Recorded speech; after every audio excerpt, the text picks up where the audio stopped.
What's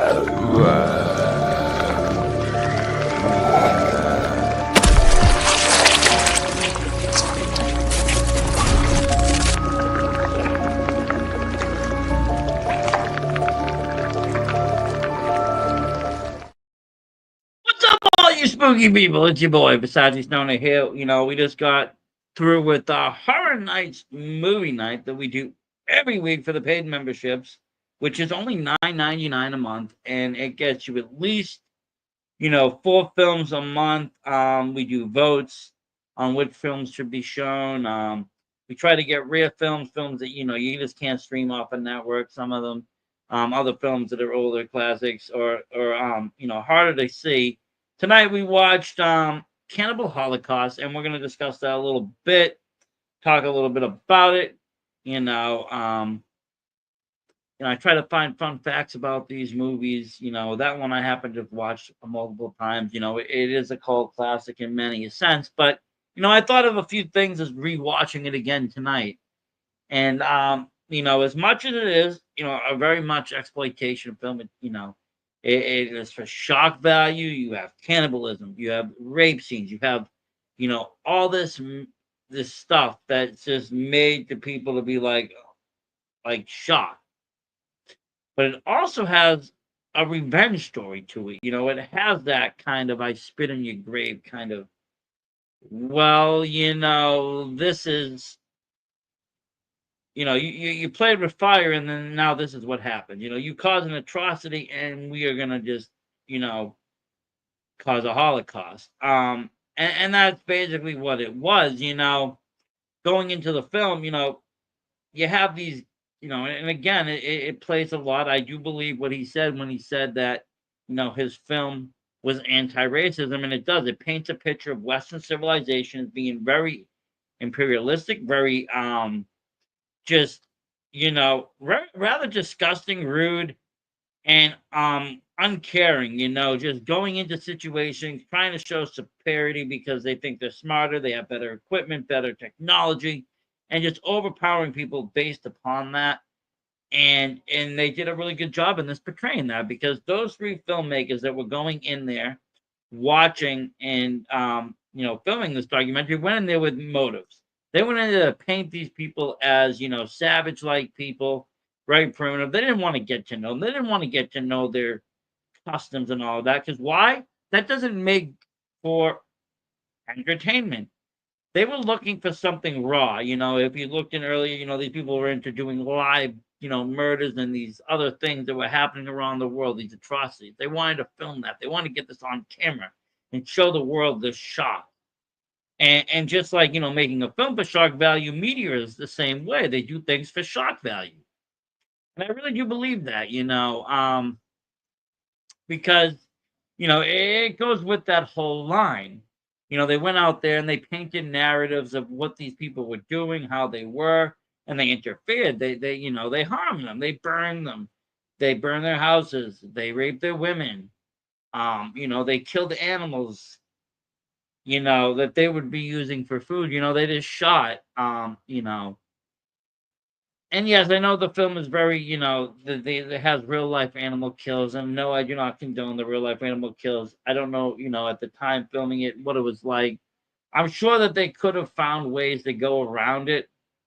What I was told, though, or what I not told, but read in a lot of articles, is that they justify at the time because they figured that they were eating what they were killing. And again, I don't know, spiders and stuff like that. They weren't really concerned. The turtle they ended up eating and other things they ended up eating. But again, it's a live animal for the sake of cinema. It isn't right. Again, it was a different time in cinema and a different time in the world, different time in what was allowed and what wasn't allowed. But things like that. We have agencies out there that will go around and shut you right down now for even harming animals. You don't harm animals. We all, I think, most of the world agrees about harming animals. I mean, I know there's hunting and all of that, but when you're just that's for sport, and they make that, and there's people against that too. But this is just killing for the sake of entertainment or for film.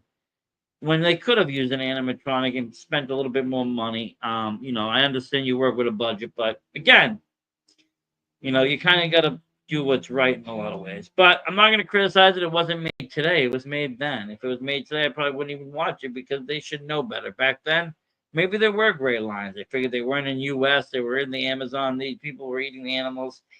I don't know. But, it does paint that picture of the Western civilization coming in and just taking what they want. And it has all these, shock value scenes, like I said, for that exploitation. You have, a ritualistic, you know, sacrifice, by the cannibals on a female. They insert some sort of weapon into her, they kill her. Um, that kind of starts it off in the beginning, the first half of the movie, when they send the person over to find this footage, or at least find. Oh, well, they didn't even know about the footage. They wanted to find the missing crew, the missing camera crew. They ended up just finding the footage, but you know, they ended up going over there and seeing that, witnessing other things. Again, the turtle scene being a very shocked scene. They rape one of the women in the tribe, and this gets the women, I believe, killed and impaled, and that's a very dramatic scene that took a lot of work and effort into putting into it as a stunt. I mean, as a stunt though, and as a practical effect, it was brilliant. The impalement scene, it is iconic. Um, you know, but again, these are for shock value. That's a shock to see somebody impaled.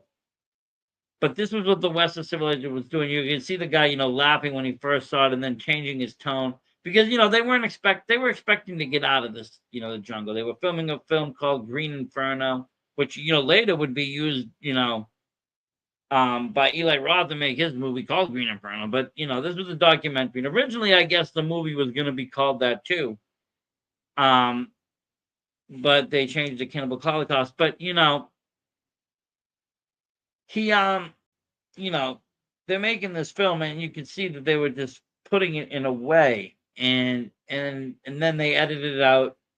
They would have edited probably a lot of it and made it to paint the narrative that they wanted, but that never got done. And when this guy gets this footage finally and realizes these people have been killed or dead, and he gets these tapes, and they bring him back to New York, believing it's New York, busy city, makes sense to me.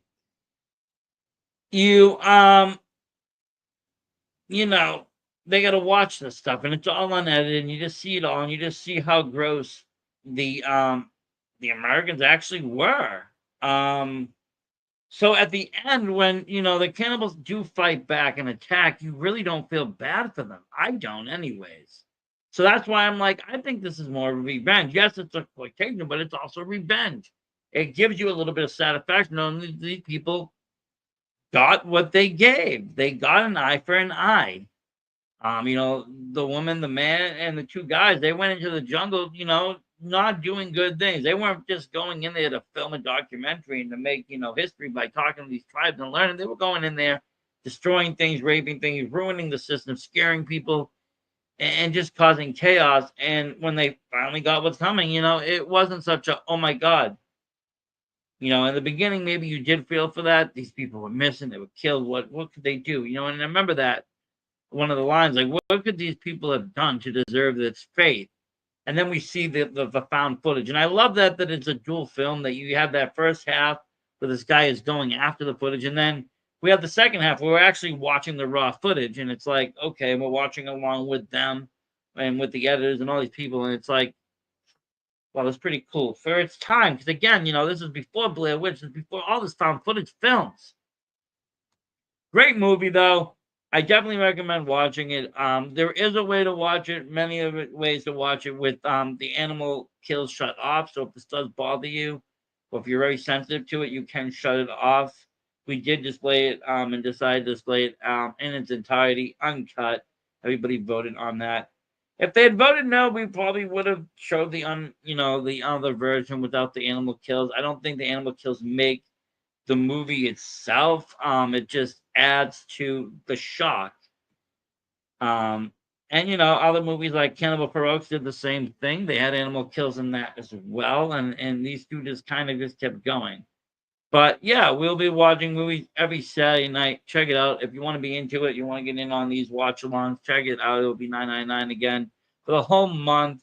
And that all goes to just subscriptions. Basically subscriptions, buying Blu-rays and putting together cool collections of videos to share with people. And you know, you watch them, you get the link, you can watch them over and over again. We're not taking them away once and done. So thank you everybody for tuning in tonight to tonight's after watch, watching, talking along about everything that, the afterthoughts of the movie. And we'll see you next Saturday. Have a good one.